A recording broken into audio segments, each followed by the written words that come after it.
Hello. Hi. How are you? Good. How are you? Good. Okay, so we're just supposed to go over these questions, right? Yep. That Okay. won't take long. Um, and are we just supposed to like write down what we think about them, or because I already like filled out all the questions.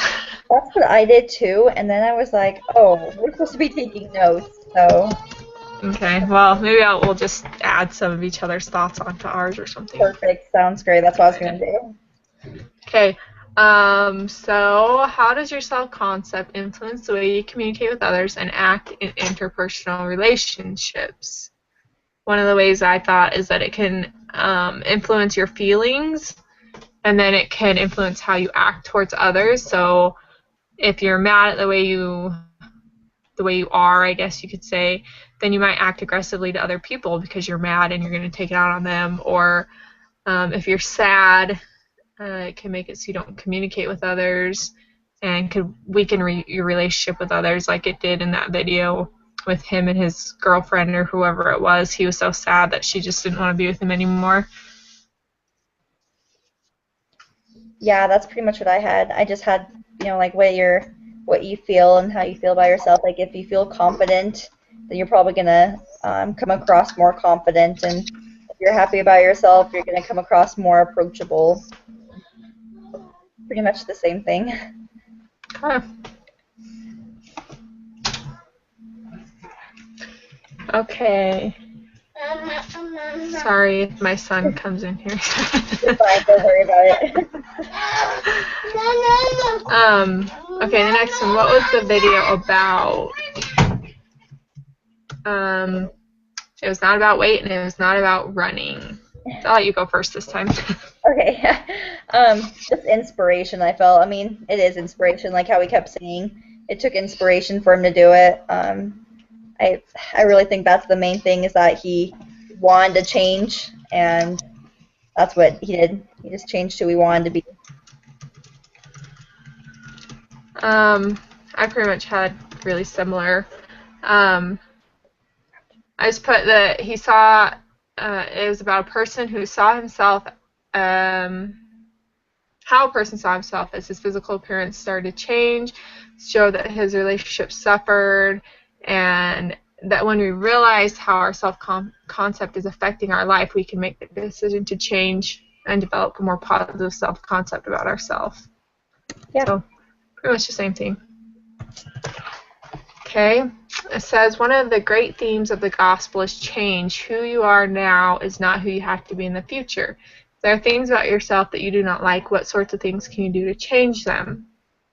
Um, I put that first we have to realize what we want to change and that we want to change something, and then have a goal, make a plan to change, and I think having support from others helps a lot when we want to change.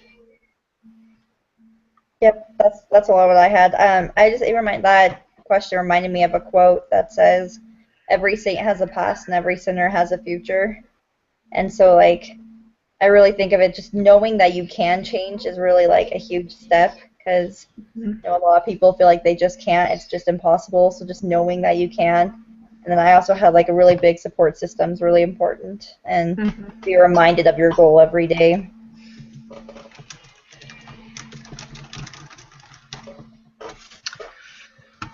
Okay, in Moses chapter 1, 1 through 13, notice how God addresses Moses. In contrast, notice how Satan addresses Moses. So why do you think they each addressed Moses in the way that they did? I just had that Heavenly Father is always trying to build us up in perfect beings. When he called Moses son of God, he was expressing how important Moses was, where Satan was more pushing him down. He was trying to make him not feel as important, trying to ruin his self-concept a lot. Yeah, that's pretty much I put God was thinking about Moses and loves him. He knows his concerns and questions. Satan only thinks about himself, and he wants to tear Moses down to make him feel like he's not worth anything.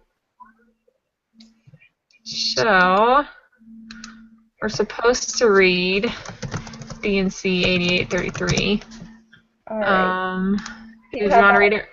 Yeah, I can get it real quick. Oh, I got it. Hold Oh, you on. have Oh, it? there it Okay. is. Yeah. Sorry, I was not prepared.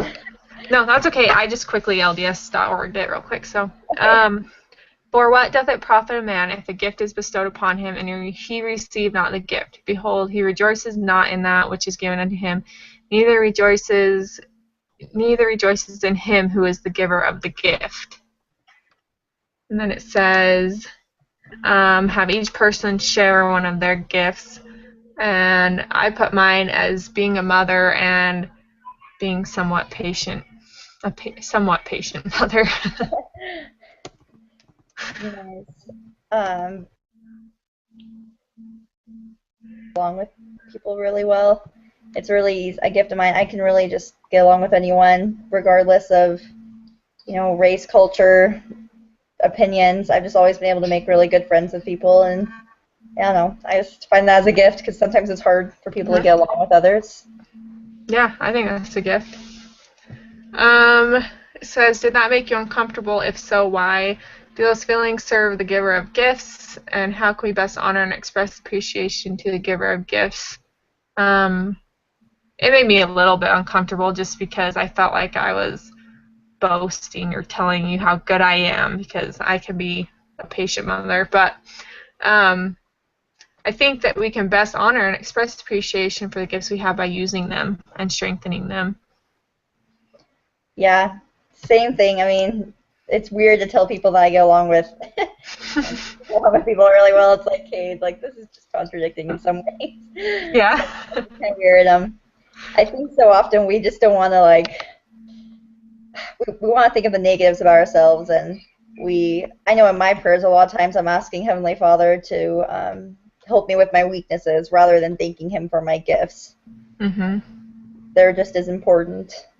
Yeah, and I think sometimes with me that I have gifts that I don't use or I don't share them with others because I'm too embarrassed to or too shy to. And so, Yeah, definitely. okay. Then it says, as a group, consider and discuss the following thought. For every eternal principle, Satan has a counterfeit. Satan wants all of us to believe that we are less than what we are. We were each sent here to do important work, and Satan wants desperately to take us out of the game. If we see ourselves as anything less than what we are, we will not strive to accomplish what we have been sent here to do. Among the Latter-day Saints, Satan has been particularly successful at convincing people that self-respect is the same as pride and self-abasement is the same as humility. They are not the same. So, there's that. I just put a little thought on there that I think Satan can hold us back from doing the things we were sent here to do. He can make us feel insufficient and not good enough and make us feel like we aren't here to do anything special. We're just here, I think so. Yeah, I just like how, let's see, it says that, one sec. If we see ourselves as anything less than we are, or than what we are, we will not strive to accomplish what we have been sent here to do. So it's just we focus on the bad so much that we don't focus on what Heavenly Father has in store for us. Yeah. How does knowing that you are a child of a loving Heavenly Father influence your sense of purpose, identity, and worth? I guess just for me, I mean, I think of Heavenly Father and I think of how He sent His Son to die for us, and to me that He would think of us so much that He would make a sacrifice on His own and have His Son do that for us. That it brings more worth to me and makes me feel like, wow, like I am someone. I am a treasure. I am a daughter of God, who is the highest of all. So really, it boosts your self-esteem more when you think of it like that. Um, I put that it helps me to realize that we were sent to Earth for a purpose, and that there's a reason why everybody's different and everybody has different strengths and weaknesses because we all are here to help each other in different ways. We all have the same goal, but we can use our different strengths to encourage others to reach that goal or help others, and so that we can all prove ourselves worthy to enter the celestial kingdom. So similar. Yeah, definitely. So anyways, any other extra thoughts or Not really. It's super straightforward. I feel like this is a really short meeting, but there's only two of us, so Yeah, exactly. anyways, Perfectly fine. all right, well, I hope that doesn't hurt uh, Tamara's grade, but hopefully she's good with whatever. We Anyways. have one more other person in our group too, I think. Yeah, I noticed that too, but he hasn't said anything yet, Yeah. so. I feel really bad that I didn't even realize that we had the Google Hangout, and I was like, oh no, I hope I didn't ruin it for anyone. Yeah, I don't think. I mean, I don't ever want to do things on Monday just because I don't feel like I have enough time to prepare. And so Yeah, later in the week was good for me this week, so we could yeah. prepare and stuff. But, anyways, okay, well, have a good night, and I'll see you at our next meeting. Sounds good. All right, bye. Bye.